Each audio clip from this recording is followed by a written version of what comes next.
Hi welcome back to my hiring zone channel. Myself Shah Arshad. आज का ये video है non banking finance industry NBFC industry के ऊपर। लास्ट वीडियोस में हम लोगों ने देखा कि इंश्योरेंस में करियर ग्रोथ क्या होती है। आज हम लोग देखेंगे एनबीएफसी कंपनीज कैसे काम करती है और एनबीएफसी कंपनीज के लिए अगर हमको जॉब की रिक्वायरमेंट है या एनबीएफसी कंपनी में हम लोग सेल्स की जॉब में काम करना चाहते हैं तो हम लोग क्या सबसे पहले हम ये समझते हैं कि एनबीएफसी कंपनी में कितनी मेजर कंपनीज हैं। मैं तो कुछ कंपनीज मैंने यहाँ नोट करी हैं जो कि बहुत बड़ी बड़ी कंपनीज हैं। Tata capital finance limited, SMFG India credit company जिसका पहला नाम था फुल्लेटन इंडिया क्रेडिट कंपनी, 2023 के बाद से ये एसएमएफजी इंडिया के द्वारा एक्वायर्ड हो गई है।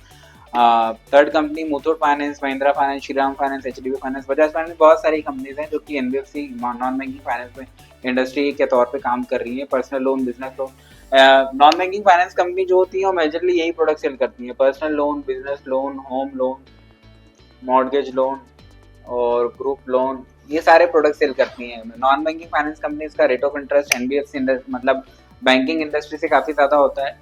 और कुछ सेल्स के तरीके होते हैं, जैसे लास्ट टाइम मैंने बताया था इंश्योरेंस में सेल्स के तरीके होते हैं चैनल्स के तौर पर। ऐसे ही यहाँ पर सेल्स दो टाइप से किया जाता है, एक डायरेक्ट सोर्सिंग के तौर पर और एक चैनल सेल्स डीएसए के थ्रू।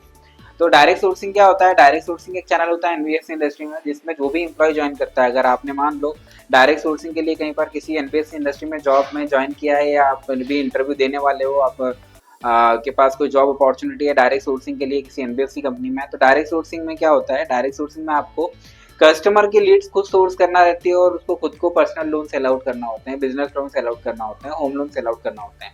जिस भी पर्टिकुलर प्रोडक्ट में आपका सिलेक्शन हुआ है, जिस भी पर्टिकुलर प्रोडक्ट के लिए आप सिलेक्शन के लिए जॉब इंटरव्यू के लिए जा रहे हो, तो आपको पर्टिकुलर की प्रोडक्ट की सोर्सिंग खुद करना होगी और पर्टिकुलर प्रोडक्ट को सोर्स करना रहेंगे। कुछ पैरामीटर्स मैंने नोट डाउन किए हैं कि ये पैरामीटर्स अगर आप में रहेंगे तो आपका सिलेक्शन काफ़ी जल्दी हो सकता है, आप काफ़ी जल्दी सिलेक्ट हो सकते हो, ज्वाइन कर सकते हो कंपनी को। फर्स्ट पैरामीटर है ग्रेजुएशन और अंडर ग्रेजुएशन। मतलब जो ये डायरेक्ट सोर्सिंग वाली प्रोफाइल रहती है इसमें मेजरली जो कंपनीज रहती हैं वो कंपनी अंडर ग्रेजुएट को भी हायर कर लेती है, बट हमको चाहिए कि हमारा ग्रेजुएशन कंप्लीट हो तो सिलेक्शन के चांसेस ज़्यादा रहते हैं as compare to undergraduate. Second चीज 1 ईयर एक्सपीरियंस इन फाइनेंस। अब फाइनेंस इंडस्ट्री में किसी भी कंपनी में एक्सपीरियंस लिए हुए होना चाहिए सेल्स का। अगर फाइनेंस कंपनी में एक्सपीरियंस नहीं है तो आपको सारी चीज़ें फाइनेंस से रिलेटेड आना चाहिए। Personal loan, business loan, home loan, rate of interest क्या होता है, फाइल्स कैसे लॉगिन करना होती है, कैसे फाइल लाना होती है, सोर्सिंग कैसे करना होती है, सेल्स की अंडरस्टैंडिंग, सेल्स की स्किल्स अच्छी होना चाहिए आपकी। Third one is two wheeler. Two wheeler obviously होना चाहिए। अगर आपको फील्ड वर्क करना पड़े, कस्टमर के पास जाके उसको प्रोडक्ट सेल आउट करना है या मार्केट में कस्टमर सर्च करना है, क्योंकि ये डायरेक्ट सोर्सिंग की प्रोफाइल में आपको लीड्स या कस्टमर का डेटा कंपनी के द्वारा प्रोवाइड नहीं किया जाता है। यहाँ पे आपको खुद को कस्टमर की लीड सर्च करना है और उनको लोन सेल आउट करना होता है।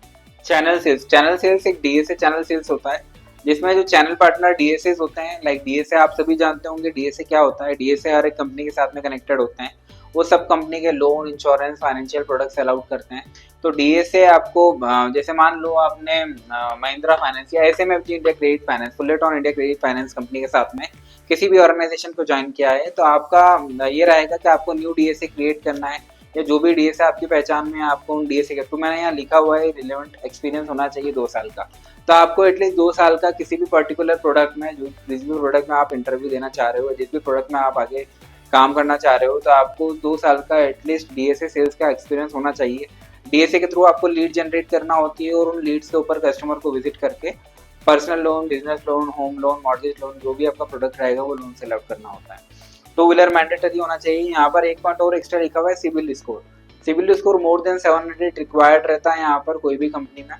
बिकॉज क्या होता है ना कि जो लोन देने वाला है अगर वही डिफॉल्टर है या फिर वही उसका सिविल स्कोर कम है और वो ऐसे पर्सन को लोन देना चाह रहा है जिसको लोन की रिक्वायरमेंट है और उसका सिविल स्कोर कम है, तो उनको हम जनरली डिनाई कर देते हैं सैलरी के बेस पे या उनके सिविल रिकॉर्ड के बेस पे। तो हमको ऐसा कैंडिडेट चाहिए पर्टिकुलर कोई भी कंपनी को कि जिसका खुद का सिविल स्कोर अच्छा हो, तभी वो किसी अच्छे सिविल स्कोर वाले को लोन सेल कर सकता है। तो ये बेसिकली एनबीएफसी कंपनी का पूरा स्ट्रक्चर होता है कि यहाँ पर कैसे काम होता है और कैसे काम करती है कंपनीज। तो हमारे पास अभी रिक्वायरमेंट्स काफ़ी सारी कंपनीज में है और काफ़ी सारी लोकेशंस में है। तो हमारे पास जो भी रिक्वायरमेंट्स आएगी हम लोग शॉर्ट्स में आपको शेयर करते रहेंगे, तो आप हमारे साथ कनेक्टेड रहिए। जिसको जॉब की रिक्वायरमेंट्स है उनको वीडियो शेयर कीजिए, लाइक कीजिए, सब्सक्राइब कीजिए और शेयर कीजिए वीडियो ज़्यादा से ज़्यादा। अगर आपको लगता है कि यहाँ पर हमसे कुछ भी एनीथिंग आपको कुछ पूछना है, जानना है और, तो आप कमेंट में हमको बता सकते हैं, हम आपको आंसर करेंगे। और अगर आपको जॉब की रिक्वायरमेंट है तो आप नीचे दी गई इस लिंक पर भी नीचे दी गई इस मेल आईडी पर अपना सीवी शेयर कर सकते हैं। हमारा एग्जीक्यूटिव आपको कनेक्ट करके सारी प्रोफाइल्स के बारे में बताएंगे, कनेक्ट करेगा। Thank you.